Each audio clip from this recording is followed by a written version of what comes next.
Comment tracer des trajectoires, des vecteurs de vitesse, des vecteurs de variation de vitesse avec Python? Donc là, on va supposer qu'on a déjà fait un pointage vidéo et qu'on a récupéré les coordonnées des points de ce pointage. On les a ici collées dans ce bout de programme via deux listes. Une qui correspond aux coordonnées horizontales, donc les abscisses, et l'autre qui correspond aux coordonnées verticales, donc les ordonnées. Toutes mes deux listes sont pleines. Je vais tout d'abord indiquer ici, par exemple, le temps entre deux points. Et après, je vais tracer ce graphique. Alors, comment on fait? Pour tracer un graphique, l'instruction commence toujours par PLT. PLT plot, ça veut dire tracer les points sur le graphique. Je trace quoi? X en fonction de Y. D'abord abscisse, après ordonnée. Ça veut dire qu'il va faire quoi? Il va associer la première valeur de la liste de X avec la première valeur de la liste Y. Alors, je vous rappelle qu'en Python, si on fait appel à la première valeur, on doit appeler x0 parce que on commence à numéroter par 0. Ensuite, ces deux instructions-là nous indiquent les limites des axes, minimum, maximum. Ces trois instructions permettent ensuite de faire apparaître des informations. Hein, c'est quoi l'abscisse, c'est quoi l'ordonnée, c'est quoi le titre. Et le PLT show permet juste d'afficher la courbe. Le PLT axis equal permet d'avoir un repère orthonormé, c'est-à-dire la même échelle pour les ordonnées et pour les abscisses. En faisant tout ça, on obtient donc cette courbe-là, après avoir exécuté le programme. Maintenant, comment tracer les vecteurs vitesse? Pour les tracer, il faut retracer la courbe. D'où ces instructions-là et le PLT show à la fin. Comment calculer les vitesses? On a vu qu'on pouvait calculer les vitesses en cédant des coordonnées des points. C'est ce qu'on va faire ici. Je crée d'abord deux listes vides qui correspondent à Vx et Vy, donc les coordonnées des vecteurs vitesse. Il faut que je remplisse ces listes en mettant des coordonnées des points. Donc je vais créer une boucle qui me calcule ces points. Alors, ça veut dire quoi? Pour i entre 0 et lnx moins 1. Alors c'est quoi lnx moins 1? Si je remonte ici à la liste x, si cette liste x contient 15 valeurs, lnx vaut 15. Donc lnx renvoie le nombre de valeurs de la liste. Alors pourquoi je mets moins 1? Tout simplement parce que pour calculer un vecteur vitesse, j'ai besoin, enfin plutôt la norme d'un vecteur vitesse, j'ai besoin du point considéré et du point d'après. Or, pour le dernier point du pointage, je n'ai pas le point d'après. Donc je ne peux pas calculer la vitesse pour le dernier point du pointage. Donc je remplis les listes ici de mes coordonnées Vx et Vy en mettant tous les points, sauf le dernier. Alors, comment ça marche? Ça commence par 0.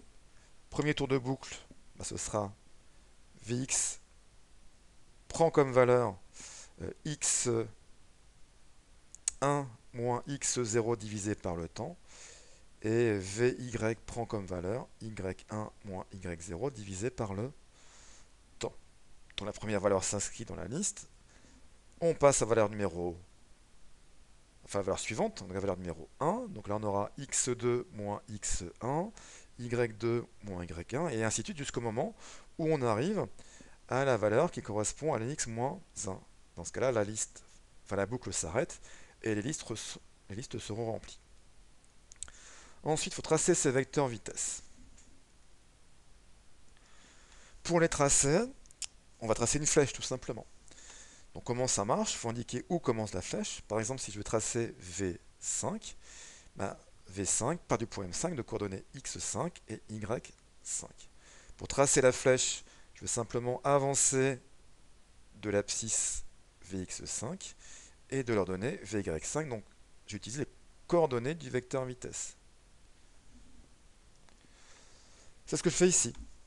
Là, j'ai dit de tracer une flèche où, si supposons qu'on soit au point 5, là, ce sera x5, y5. J'avance de vx5, je monte de vy5.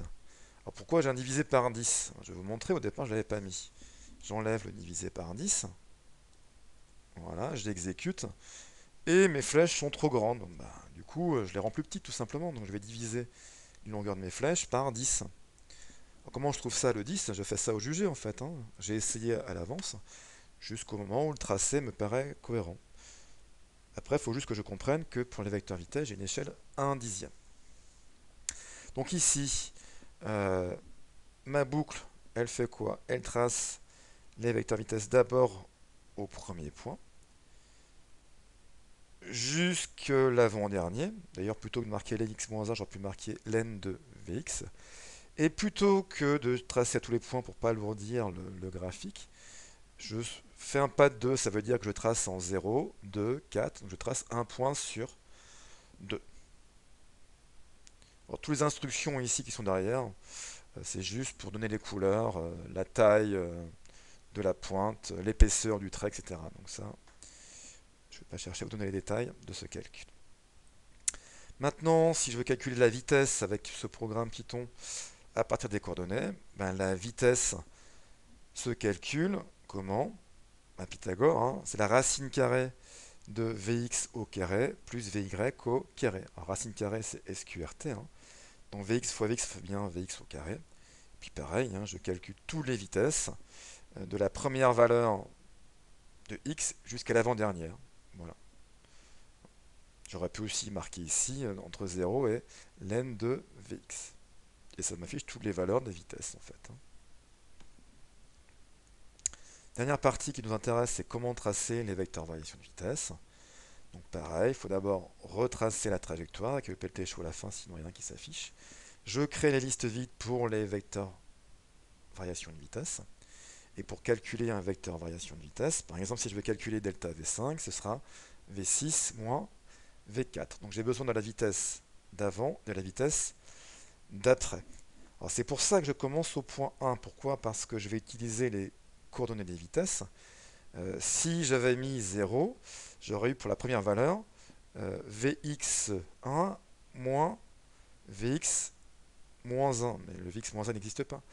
Donc je ne peux pas calculer le vecteur variation de vitesse au premier point. Donc je commence au deuxième point. Donc là c'est pareil, hein, premier calcul, la variation de vitesse Vx prend comme valeur quoi? Ben, Vx, s'il y en a un, Vx2 moins Vx0. Et la variation de vitesse Vy va prendre comme valeur Vy2 moins Vy0. Et je le fais pour tous les points jusqu'à l'avant-dernière valeur de Vx. Pourquoi? Parce que pour la dernière, j'aurais besoin de la valeur de Vx d'après, mais je ne l'ai pas. Ça veut dire aussi qu'au bout du compte, je ne peux pas tracer le vecteur variation de vitesse au dernier point, ni à l'avant-dernier. Parce que supposons que j'ai 15 points au départ, ben, ma liste X aura 15 points, ma liste Vx aura 14 points, et ma liste delta Vx n'aura que 13 points. Ensuite, bah pareil, là je choisis de tracer mes vecteurs variation de vitesse, toujours en prenant les coordonnées des points au départ pour le point de départ de ma flèche, et après j'avance de delta Vx et de delta Vy pour tracer mes vecteurs delta V. Alors pourquoi c'est x plus 1? Alors c'est un peu plus compliqué à expliquer ça. C'est simplement que du fait que j'ai commencé à 1 ici, euh, le Vx par exemple 5 correspond au point 6 de la liste des x et des y. Il y a un décalage des points. Donc c'est pour ça que j'ai décalé ici, j'ai avancé d'un point mes valeurs des x pour qu'elles correspondent bien à celles des delta Vx et des delta Vy. Et quand on trace, on retrouve bien donc ces vecteurs de variation de vitesse qui sont plutôt verticaux vers le bas. Je vous rappelle que si c'est pas terrible, c'est parce que ça provient du pointage. Et pareil, hein, si c'était trop long, j'aurais pu mettre ici un divisé par 5, ou trop petit divisé par 0,5 ou 0,05. Hein. Donc ça, c'est après coup qu'on ajuste l'échelle des vitesses. Alors le reste, hein, on peut aussi, hein, si ça vous intéresse, vous regardez, on peut aussi modéliser la courbe, parce qu'on voit que c'est une parabole. Donc une parabole, c'est une courbe du type y égale à ax au carré plus bx plus c. Donc il y a des instructions qui permettent de calculer combien vaut a, b et c. Et si on trace les vecteurs variation de vitesse à partir cette fois-ci, non pas des points, mais des points modélisés, on a quelque chose de beaucoup plus sympathique qui corrige justement les erreurs de pointage. Mais ça, c'est pas le sujet du jour. Vous devez, 1, savoir faire votre pointage avec Mécachrono, 2, tracer la courbe, 3, tracer les vecteurs vitesse, 4, tracer les vecteurs variation de vitesse, et en aucun cas vous n'aurez un programme complet à taper. Vous devrez juste compléter des parties qui sont liées non pas à Python, mais à de la physique. Par exemple, pour calculer donc une coordonnée d'un vecteur vitesse, on utilise le point d'après et le point considéré, et on divise par le temps entre deux points. Voilà, merci de votre écoute.